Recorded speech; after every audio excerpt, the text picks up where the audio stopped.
sa kamatayan. Alleluia, Alleluia.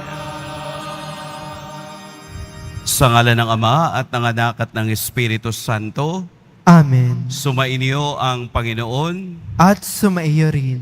Mga minamahal kong mga kapatid, ipinagdiriwang natin ngayon ang linggo ng mabuting pastol. Si Jesus ang mabuting pastol. Bilang kaniyang mga tupa, tayo ay inaanyayahang dinggin ang kaniyang tinig na patuloy na tumatawag sa atin pabalik sa kaniya. Ang kaniyang pag-aalay ng sarili at muling pagkabuhay ay mga tanda ng kaniyang pagmamahal sa atin. Inaakay niya tayo sa kaganapan ng buhay. Idalangin natin sa misang ito ang mga kapatid nating napapariwara ng landas. Dinggin nawa nila ang tinig ng mabuting pastol na maghahatid sa kanila sa mainam na pastulan. Upang tayo'y maging marapat gumanap sa banal na pagdiriwang, aminin natin at pagsisihan ang ating mga kasalanan. Tayo pong lahat, inaamin ko sa makapangyarihang Diyos At sa inyo mga kapatid, na lubha akong nagkasala sa isip, sa salita, sa gawa, at sa aking pagkukulang. Kaya isinasamo ko sa mahal na Birheng Maria, sa lahat ng mga anghel at mga banal, at sa inyo mga kapatid, na ako'y ipanalangin sa Panginoong ating Diyos. Kaawaan tayo ng makapangyarihang Diyos, patawarin tayo sa ating mga kasalanan, at patnubayan tayo sa buhay na walang hanggan. Amen. Panginoon, kaawaan mo kami. Panginoon, kaawaan mo kami. Kristo, kaawaan mo kami. Kristo, kaawaan mo kami. Panginoon, kaawaan mo kami. Panginoon, kaawaan mo kami.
Ikaw na nag-alis ng mga kasalanan ng sanlibutan. Maawa ka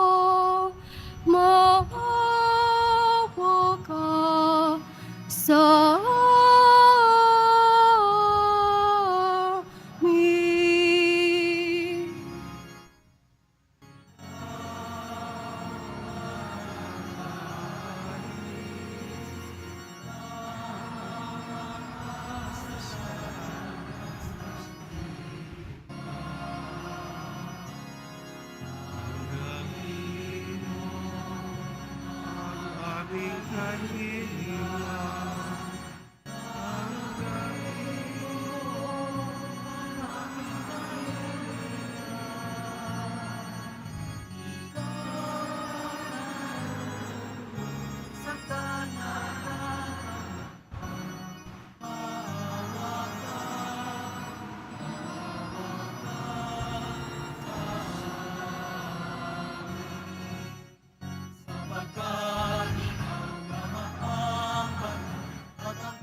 Manalangin tayo.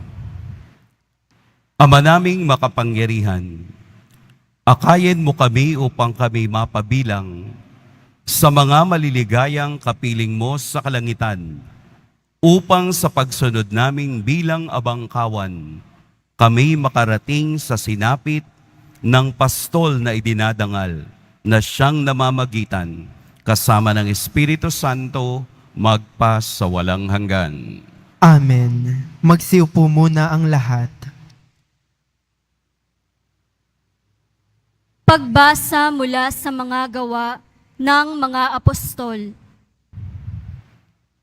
Noong mga araw na iyon, nagsalita si Pedro na puspos ng Espiritu Santo. Mga pinuno at matatanda ng bayan, kung sinisiyasat ninyo kami ngayon tungkol sa kabutihang ginawa namin sa lumpong ito at kung paano siya gumaling, talastasin ninyong lahat at ng buong Israel na ang taong ito'y nakatindig sa inyong harapan at lubusang gumaling dahil sa kapangyarihan ng pangalan ni Jesucristong taga Nazaret. Siya'y inyong ipinako sa krus, ngunit muling binuhay ng Diyos. Ang Jesus na ito, ang batong itinakwil ninyong mga tagapagtayo ng bahay, ang siyang naging batong panulukan. Kay Jesucristo lamang matatagpuan ang kaligtasan, sapagkat sa silong ng langit, ang kanyang pangalan lamang ang ibinigay ng Diyos sa ikaliligtas ng tao. Ang salita ng Diyos. Salamat sa Diyos. Batong dating tinanggihay, siya pang naging saligan. Batong dating tinanggihay, siya pang naging saligan. O pasalamatan ang Diyos na Panginoon, pagkat siya'y mabuti. Ang kanyang pag-ibig ay napakatatag at mananatili. Mabuting di hamak na doon sa poon magtiwala ako, kaysa panaligan yaong mga tao. Higit ngang mabuting ang pagtitiwala sa pooy ibigay, kaysa pamunuan ang ating asahan. Batong dating tinanggihay, siya pang naging saligan. Aking pinupuri, ikaw Panginoon, yamang pinakinggan. Dininig mo ako't pinapagtagumpay. Ang batong natakwil na nangagtayo ng tirahang bahay, sa lahat ng bato'y higit na mahusay. Ang lahat ng ito ang nagpamala sa iyang Panginoong Diyos, kung iyong mamasdan ay kalugod-lugod. Batong dating tinanggihay, siya pang naging saligan. Ang pumaparito sa ngalan ng poon ay pagpapalain. Magmula sa templo, mga pagpapalay kanyang tatanggapin. Ikaw ay aking Diyos, kaya naman ako'y nagpapasalamat. Ang pagkadakila mo ay ihahayag. O pasalamatan ang Diyos na poon, pagkat siya'y mabuti. Ang kanyang pag-ibig ay napakatatag at mananatili. Batong dating tinanggihay, siya pang naging saligan.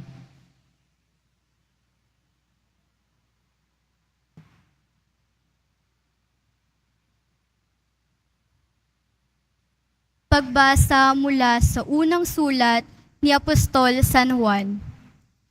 Mga pinakamamahal, isipin ninyo kung gaano kalaki ang pag-ibig sa atin ng Ama. Tinatawag niya tayong mga anak ng Diyos, at iyan ang totoo. Ito ang dahilan kung bakit hindi tayo nakikilala ng mga makasanlibutan. Hindi nila kinikilala ang Diyos. Mga minamahal, sa ngayon, tayo'y mga anak ng Diyos. Ngunit, hindi pa nahahayag ang magiging kalagayan natin. Gayunman, alam nating sa pagparitong muli ni Kristo, tayo'y matutulad sa Kanya, sapagkat makikita natin siya sa Kanyang likas na kalagayan. Ang salita ng Diyos. Salamat sa Diyos. Magsitayo ang lahat.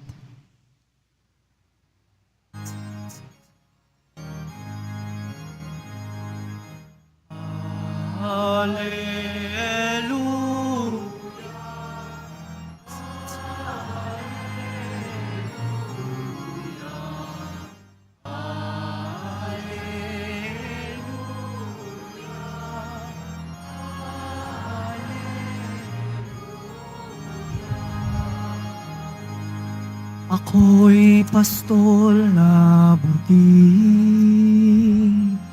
kilala kong tupang akin. Ako'y kilala nila rin.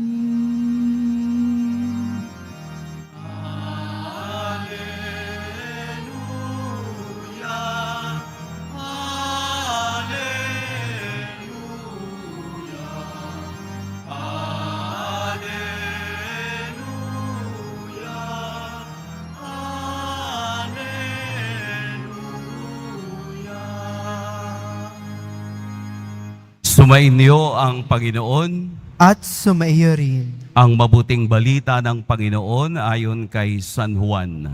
Papuri sa iyo, Panginoon.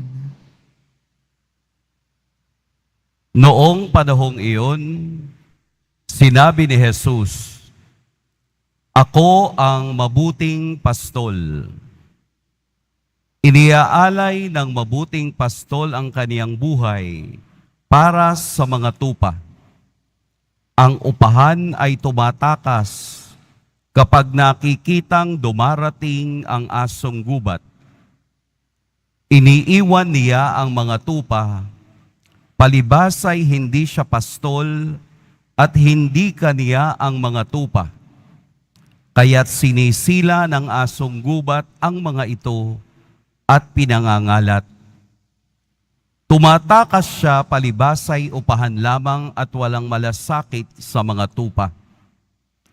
Ako ang mabuting pastol. Kung paanong nakikilala ako ng Ama at siya'y nakikilala ko, gayon din naman nakikilala ko ang aking mga tupa at ako nama'y nakikilala nila. At iniaalay ko ang aking buhay para sa mga tupa. Mayroon akong ibang tupa na wala sa kulungang ito. Kinakailangang sila'y alagaan ko rin. Pakikinggan nila ang aking tinig. Sa gayoy magiging isa ang kawan at isa ang pastol. Dahil dito'y minamahal ako ng Ama, sapagkat iniaalay ko ang aking buhay upang ito'y kunin kong muli. Walang makakukuha nito sa akin, kusa ko itong ibinibigay. Mayroon akong kapangyarihang ibigay ito at kunin uli. Ito ang utos na tinanggap ko sa aking Ama. Mga kapatid, ang mabuting balita ng Panginoon. Pinupuri ka namin, Panginoong Hesukristo. Magsiupo muna ang lahat. Maganda at mainit na hapon sa inyong lahat. Atin pong purihin at dakilain ang ating Poong Jesus Nazareno. Ako ang mabuting pastol. Ito ang umpisa ng ating ebanghelyo. Bakit sinabi ng ating Poong Jesus Nazareno na ako ang mabuting pastol? Mayroong adjective, mabuti. Ibig sabihin, may masamang pastol. Pero dito sa ating ebanghelyo, ipinakita kung sino ang masamang pastol. Ang masamang pastol, walang pakialam sa kaniyang mga tupa dahil siya ay upahan, dahil siya ay binabayaran. Kaya wala siyang pakialam kung ano ang mangyari sa mga tupa.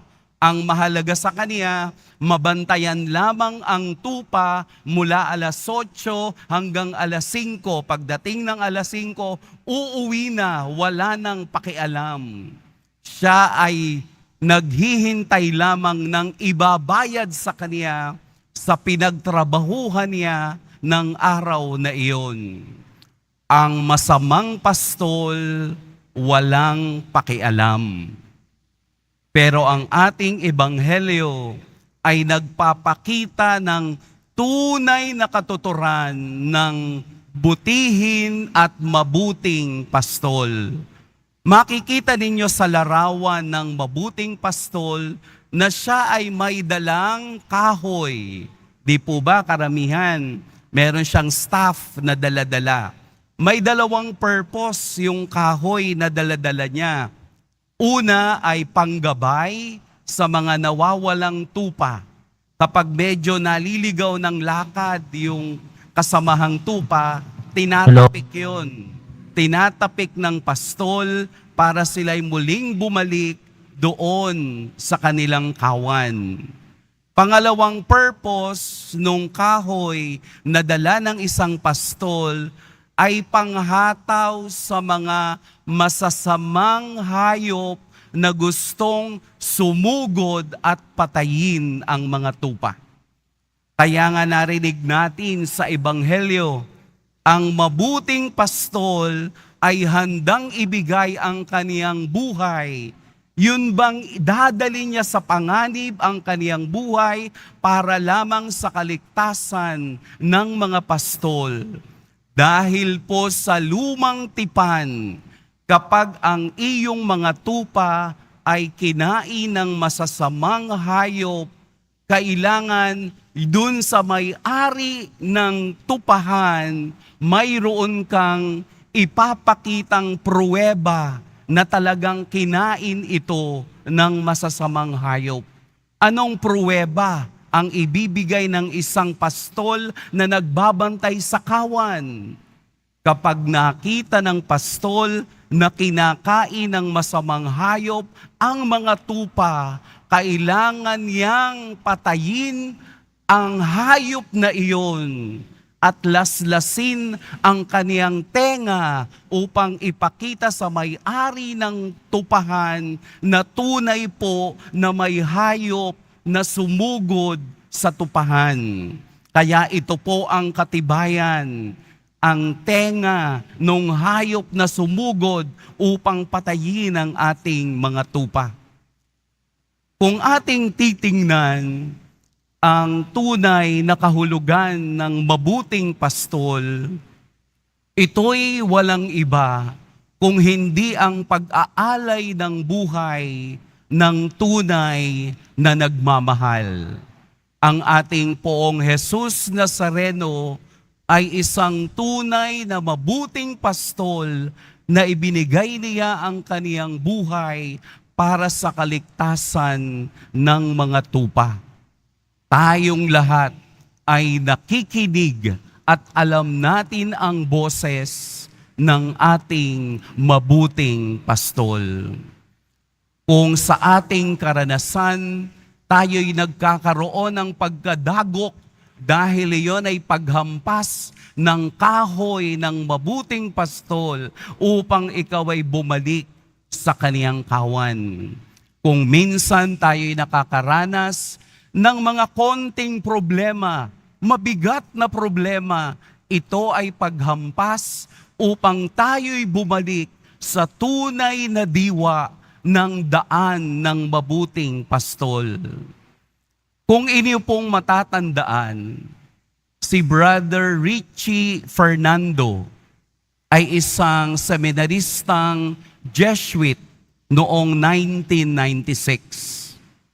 Siya po ay ipinadala sa Cambodia sa isang mission school kung saan nagtuturo siya ng mga iba't ibang bagay na dapat matutunan ng mga bata noong panahon na iyon. Practical arts. Kung papaanong mamuhay at kung papaanong kumonekta sa community. Isang araw, mayroong isang estudyante, si Sarom, 16 years old, na naging sundalo. Siya ay pumunta sa eskwelahan at gusto niyang makausap yung pinuno ng eskwelahan dahil mayroon siyang reklamo, mayroon siyang gustong liwanagin. Pero sa galit ni Sarom, kasama ng kaniyang galit, pagpunta niya doon, may dala siyang granada.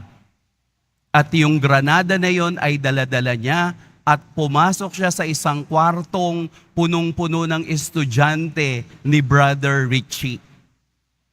Ano ang ginawa ni Brother Richie? Niyakap niya si Sarom at sinabi niyang, huwag mong gawin ang mga bagay na yan. Ano ang sabi ni Sarom? Umalis ka dito, Brother Richie. Ayaw kitang kasamang mamatay dahil kaibigan kita. I don't want to kill you. Hindi inaasahan na bitawan ni Sarom ang granada. At upang maligtas ang mga batang nasa loob ng silid-aralan, dumapa si Brother Richie doon sa granada at siya'y namatay kasama ni Sarom.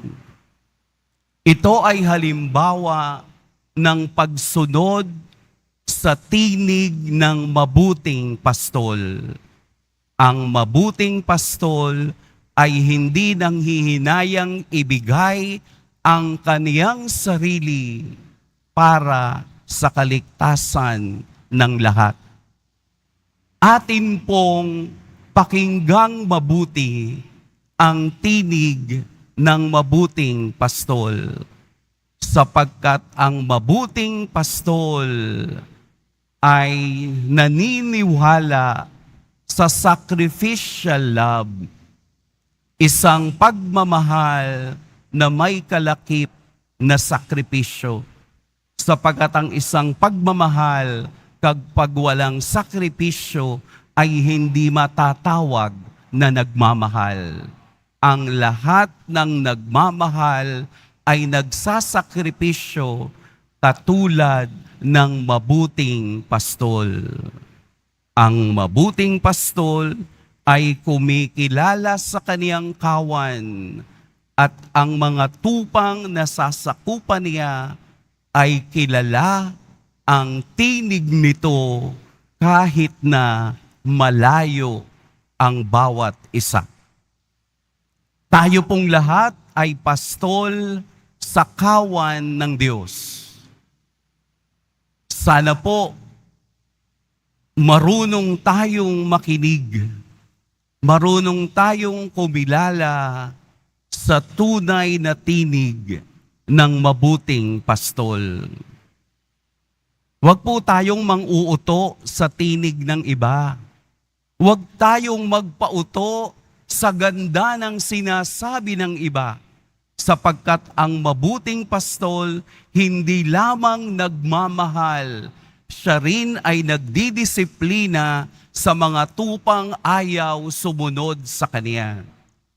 Huwag po tayong maging kasangkapan na maging sinungaling na tinig ng pastol kung hindi tayo ay marunong sanang makinig sa tunay na diwa ng tema, ng tono ng mabuting pastol. Sa atin pong pagdiriwang ng ika-4 na linggo ng Pasko ng Pagkabuhay, tayo din po ay nagdiriwang upang manalangin para sa pangdaigdigang bukasyon. Bukasyon na sana'y ipanalangin natin na magpadala ang Diyos ng mga pastol na handa ring magbigay ng buhay katulad ni Brother Richie. Sana marami pa ring Pilipino ang handang magsakripisyo ng buhay para sa bukasyon upang maging pastol ng kaniyang simbahan. Kaya po maraming mga kulto, kaya po maraming mga sinungaling na pastol, kaya po maraming nanglolokong mga boses ng pastol dahil kulang tayo ng tunay, mabuti at handang magsakripisyong pastol sa bayan. Samahan niyo po kaming manalangin. Ipanalangin natin sa Diyos ang may-ari ng tupahan na sana'y magpadala siya ng marami pang pastol na kawangis, katulad at kaboses ni Jesus na handang magsakripisyo para sa lahat. Ipanalangin natin sa ating pamilya na sana'y marami pang pastol ang tunay na tumugon sa tawag ng Diyos. Ako ang mabuting pastol. Iniaalay na mabuting pastol ang kanyang buhay para sa mga tupa. Nagawa na ni Jesus, namatay siya sa krus sa pag-aalay ng buhay at ngayon ay nagtagumpay nang siya'y mabuhay mula sa kamatayan upang ang lahat ng ating ginagawa, ang pagsunod, pakikinig at pagsamba sa tunay na pastol ay magkaroon ng katuturan. Lahat ng ating ginagawa ay patungo sa Diyos at lahat tayo'y tupa ng Diyos na dinadala niya sa kaniyang batisan at sa kaniyang magandang pahingahan. Kapag alam natin ang tinig ng Diyos, hindi tayo maliligaw at hindi tayo mapapahamak. Amen. Pagpalain po tayo ng poong may kapal. Magsitayo na po ang lahat. Sabay-sabay nating ipahayag ang ating pananampalataya. Sumasampalataya ako Sa Diyos amang makapangyarihan sa lahat, na may gawa ng langit at lupa, sumasampalataya ako kay Hesukristo, iisang anak ng Diyos, Panginoon nating lahat. Nagkatawang tao siya lalang ng Espiritu Santo, ipinanganak ni Santa Mariang Berhen, pinagpakasakit ni Poncio Pilato, ipinako sa krus na matay inilibing, nanaog sa kinaroroonan ng mga yumao, nang may ikatlong araw na buhay na mag-uli, umakyat sa langit, naluluklok sa kanan ng Diyos amang makapangyarihan sa lahat. Doon magmumulang paririto at huhukom sa nangabubuhay at nangamatay na tao.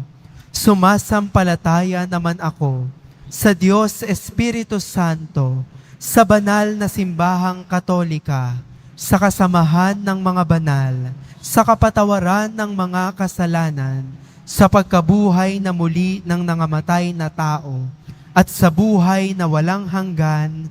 Amen. Minamahal kong mga kapatid, manalangin tayo sa Ama, ang dakilang pastol, nang may pagtitiwala sa kaniyang paggabay at pag-ibig sa atin. Panginoon, dinggin mo ang aming panalangin. Panginoon, dinggin mo ang aming panalangin. Para sa Santo Papa, mga obispo, pari, diakono at relihiyoso, patuloy nawa silang maging tapat na pastol ng kawan ni Kristo. Manalangin tayo. Panginoon, dinggin mo ang aming panalangin.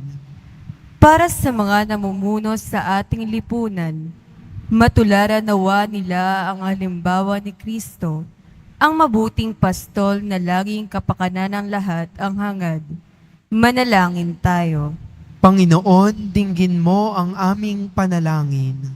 Para sa mga naliligaw na landas dahil sa kasalanan, masundan nawa nila ang tinig ni Jesus na muling nabuhay upang maakay sila sa landas tungo sa buhay na walang hanggan. Manalangin tayo. Panginoon, dinggin mo ang aming panalangin. Para sa mga may sakit, madama nawa nila ang pagmamalasakit ng Diyos sa pamamagitan ng mga nangangalaga sa kanila. Manalangin tayo. Panginoon, dinggin mo ang aming panalangin. Para sa mga yumao, makamta nawa nila ang kaningningang walang maliw sa piling ng Diyos. Manalangin tayo. Panginoon, dinggin mo ang aming panalangin. Sa ilang sandali ng katahimikan, ating ipanalangin ang iba pang mga pangangailangan ng ating pamayanan, pati na rin ang ating pansariling kahilingan. Manalangin tayo. Panginoon, dinggin mo ang aming panalangin. Ama, ginagabayan mo kami sa matuwid na landas. Bigyan mo kami ng kapanatagan, pagtugod mo sa mga panalangin aming hinihiling. Sa pamamagitan ni Kristong aming Panginoon. Amen. Magsiupo ang lahat.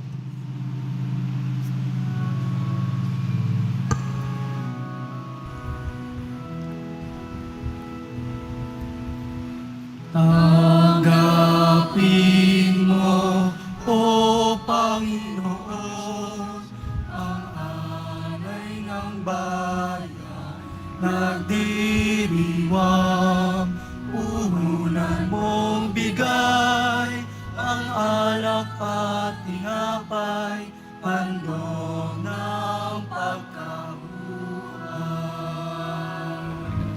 Pinupuri kita,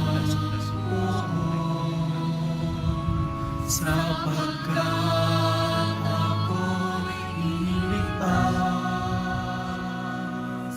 Mga kaaway di makuha, matuwa mula sa libingan. Tanggapin mo, O Panginoon, ang alay ng bayan, nagdiriwang, uhulan mong bigay, ang alak at tinapay, handog ng pagkabuhay. Magsitayo na po ang lahat. Manalangin kayo mga kapatid upang ang paghahain natin ay kalugdan ng Diyos amang makapangyarihan. Tanggapin nawa ng Panginoon itong paghahain sa iyong mga kamay, sa kapurihan niya at karangalan sa ating kapakinabangan at sa buong sambayanan niyang banal. Ama naming lumikha, ipagkalobong kami ay magalak sa pagdiriwang ng Pasko ng pagkabuhay ng iyong anak, upang ang ginagawang patuloy na pagsagip sa amin ay maging sanhi ng aming ligayang walang maliw sa pamamagitan ni Hesukristo, kasama ng Espiritu Santo, magpa sa walang hanggan. Amen. Sumainyo ang Panginoon. At sumaiyo rin. Itaas sa Diyos ang inyong puso at diwa. Itinaas na namin sa Panginoon. Pasalamatan natin ang Panginoong ating Diyos. Marapat na siya ay pasalamatan. Ama naming makapangyarihan, tunay ngang marapat na ikaw ay aming pasalamatan. Ngayong ipinagdiriwang ang paghahain ng Mesiyas, ang maamong tupa na tumubos sa aming lahat. Siya'y talagang maaasahan at ang katapatan niya sa pananagutan ay siyang bumago sa dating pamumuhay, sa sangkatauhang namihasa sa pagkasalawahan. Ang dangal ng tao ay ganap na itinampok upang mamana namin sa pakikipagkapatid kay Jesus. Kaya kaisa na mga anghel na nagsisiawit ng papuri sa iyo, nang walang humpay sa kalangitan, kami nagbubuni sa iyong kadakilaan.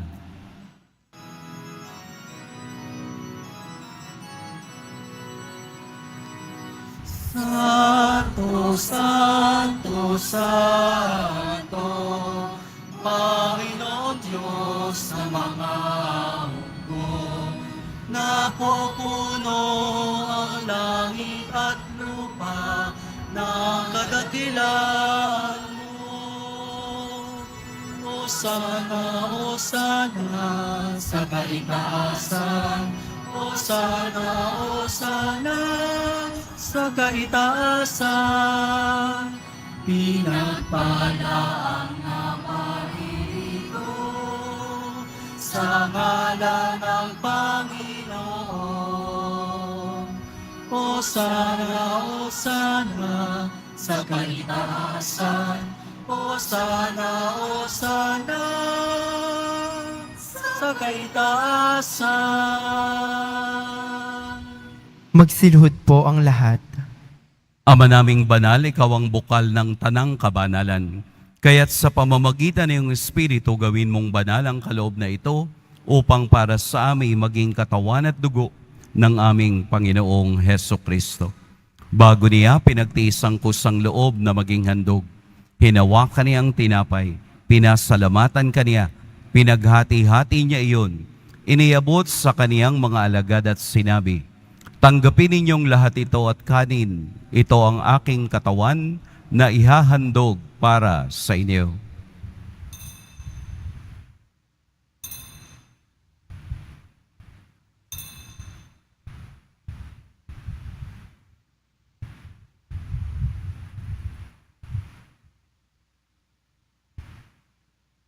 Gayun din naman, noong matapos ang hapunan, hinawakan niya ang kalis, muli kaniyang pinasalamatan. Inabot niya ang kalis sa kaniyang mga alagad at sinabi, "Tanggapin ninyong lahat ito at inumin. Ito ang kalis ng aking dugo, ng bago at walang hanggang tipan. Ang aking dugo na ibubuhos para sa inyo at para sa lahat sa ipagpapatawad ng mga kasalanan. Gawin ninyo ito sa pag-alala sa akin."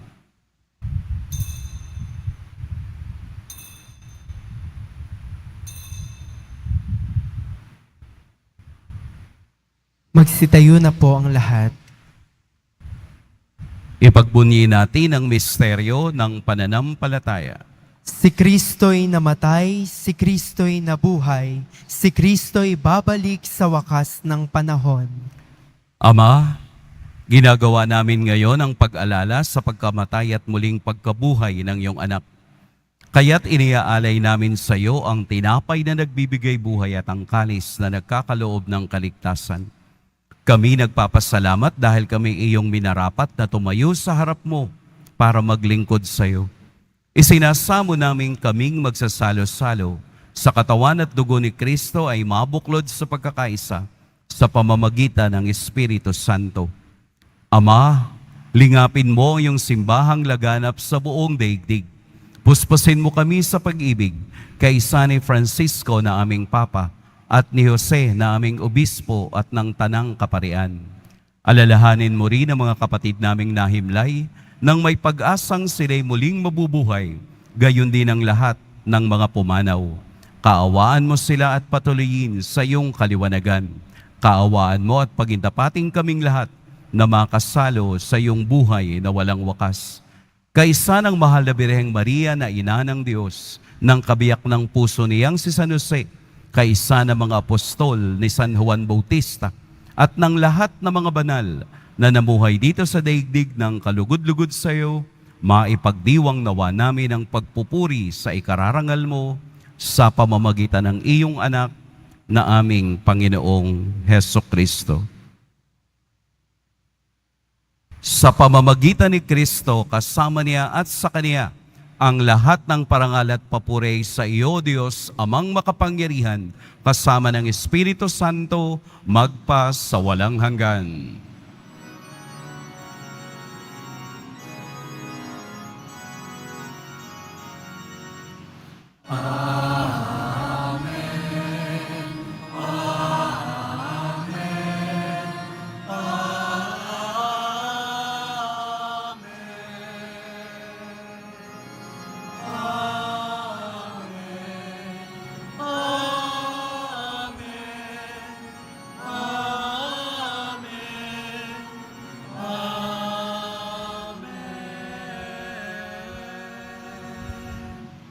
Sa tagubili ng nakagagaling na utos at sa turo ni Jesus ng Panginoon natin at Diyos, ipahayag natin ng lakas loob.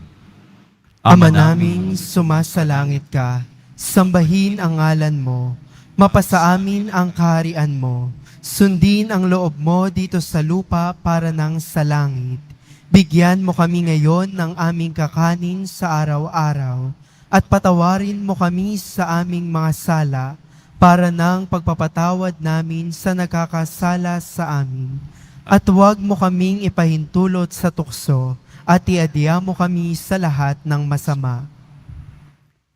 Hinihiling namin kami iadya sa lahat ng masama. Pagkalooban ng kapayapaan araw-araw, iligtas sa kasalanan at ilayo sa lahat ng kapahamakan. Samantalang aming pinananabikan ang dakilang araw ng pagpapahayag ng tagapagligtas naming si Heso Kristo. Sapagkat iyo ang kaharian at ang kapangyarihan at ang kapurihan magpakailanman. Amen. Panginoong Heso Kristo, sinabi mo sa iyong mga apostol, kapayapaan ang iniiwan ko sa inyo, ang aking kapayapaan ang ibinibigay ko sa inyo. Tunghayan mo ang aming pananampalataya at huwag ang aming pagkakasala. Pagkalooban mo kami ng kapayapaan at pagkakaisa ayon sa iyong kalooban, kasama ng Espiritu Santo, magpa sa walang hanggan. Amen. Ang kapayapaan ng Panginoon naway laging sumainiyong lahat. At sumaiya rin. Magbigayan kayo ng kapayapaan sa isa't isa.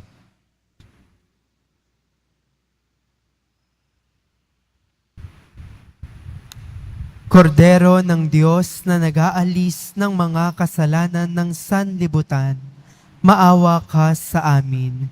Kordero ng Diyos na nag-aalis ng mga kasalanan ng sanlibutan, maawa ka sa amin. Kordero ng Diyos na nag-aalis ng mga kasalanan ng sanlibutan, ipagkaloob mo sa amin ang kapayapaan. Magsiluhod po ang lahat. Narito si Jesus, ang mabuting pastol, na handang mag-alay ng kaniyang buhay para sa lahat. Ito ang kordero ng Diyos. Ito ang nag-aalis sa mga kasalanan ng sanlibutan. Mapapalad ang inaanyayahan sa kaniyang piging. Panginoon, hindi ako karapat-dapat na magpatuloy sa iyo. Ngunit sa isang salita mo lamang ay gagaling na ako. With the body and blood of Christ.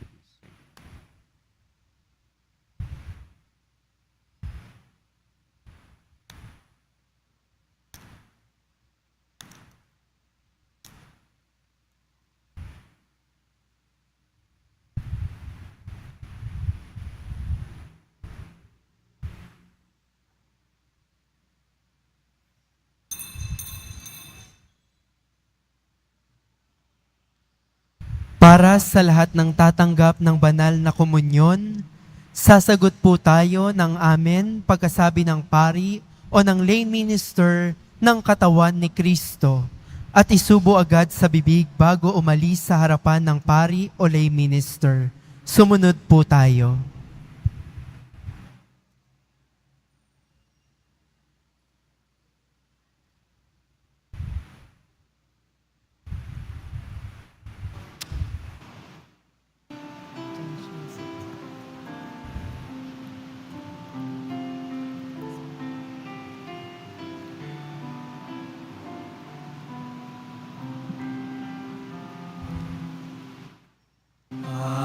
Mamatay sa salib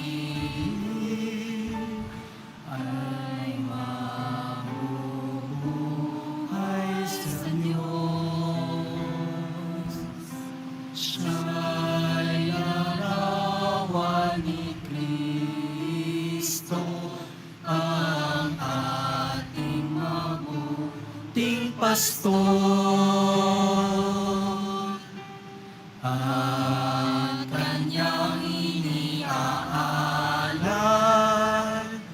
ang sarili niyang buhay. Sugon at kabutihan ng minamahal na kapwa.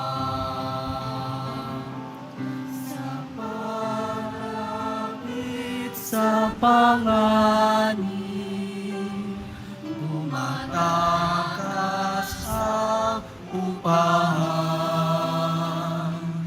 Ngunit ang tunay na pastol, nananatili hanggang kamatayan. At kaya't siya'y mahalin ng buting Diyos na Ama, sapagkat handa siya mamatay nang ang kawan ay maligtas.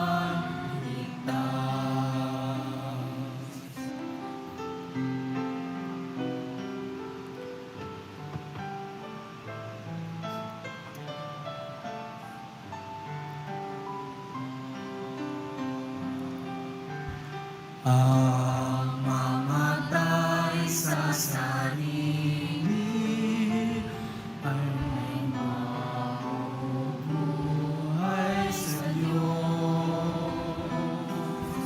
Siya'y larawan ni Kristo, ang ating mabuting pastol.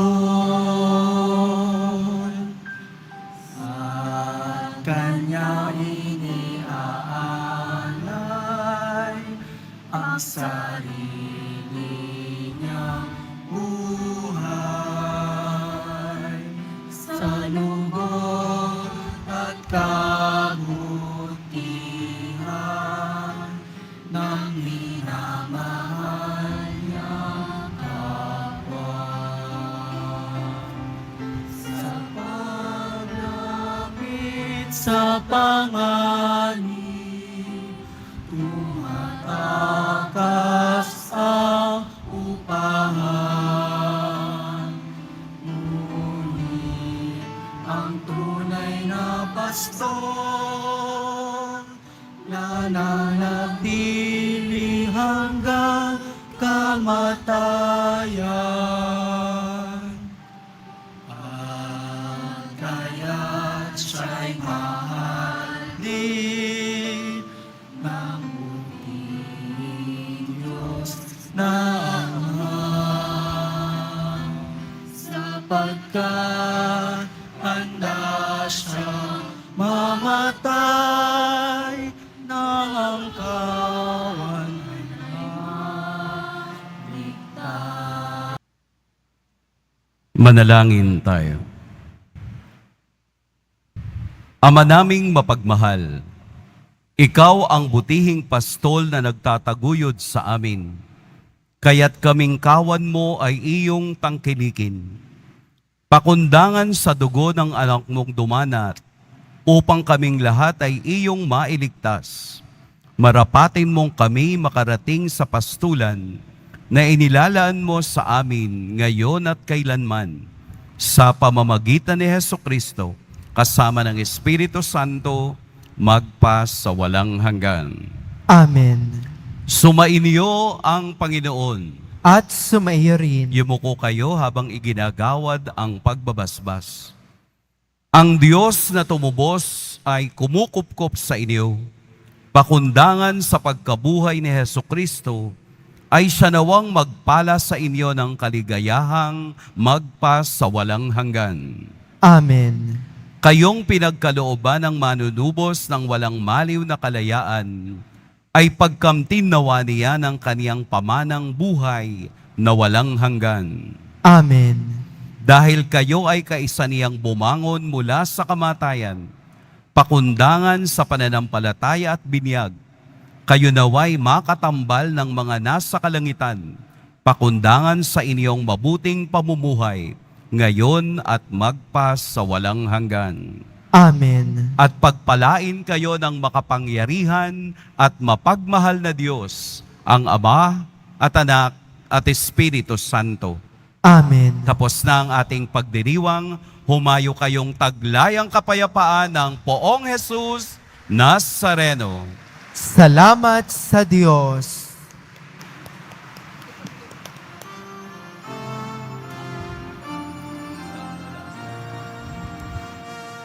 Nuestro Padre Jesus Nazareno, sinasamba ka namin, pinipinto ka namin, aral mo ang aming buhay at kaligtasan.